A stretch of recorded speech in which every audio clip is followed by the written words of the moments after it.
त्यामुळं या सगळ्या बाबी अत्यंत काळजीपूर्वक हाताळण्याचा विषय आहेत आणि हा काय राजकारणाचा भागच नाही। म्हणजे काँग्रेसमध्ये काम करणारे हिंदू असतील, राष्ट्रवादीत काम करणारे हिंदू असतील, त्यांनाही माझी विनंती आहे, हे तुम्ही बघा, सगळं व्यवस्थित आहे। तर भाजपवाले बोलतायत, सेनावाले बोलतायत, संघवाले बोलतायत किंवा विश्व हिंदू परिषदवाले बोलतायत, असा हा विषयच नाही।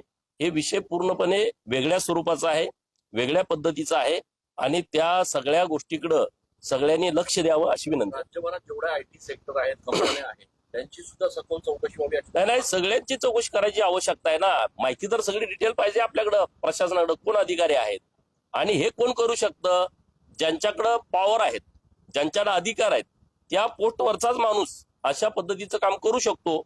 मग त्या पोस्टवरती जे अशा जिहादी प्रवृत्तीची लोक आहेत, त्यांची डिग्री ओरिजिनल आहे का, ते बाहेरच्या राज्यातून आम्ही जाऊन आलोय, कुठं परदेशातून जाऊन, कुणीतरी तपासण्याची आवश्यकता आहे।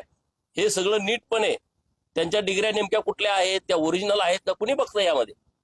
तर हे सगळंच सगळ्या आयटी कंपन्यांमध्ये याची चौकशी होण्याची आवश्यकता आहे, अशी मागणी आपल्या माध्यमातून मी करतो। या जी रेप केस आहे त्यामध्ये त्या आरोपींनी त्याचं स्वतंत्र लग्न झालंय ते देखील लपवलं होतं, त्याला आजचे 2 मुलं देखील। बऱ्याच प्रकरणामध्ये असंच होतंय ना।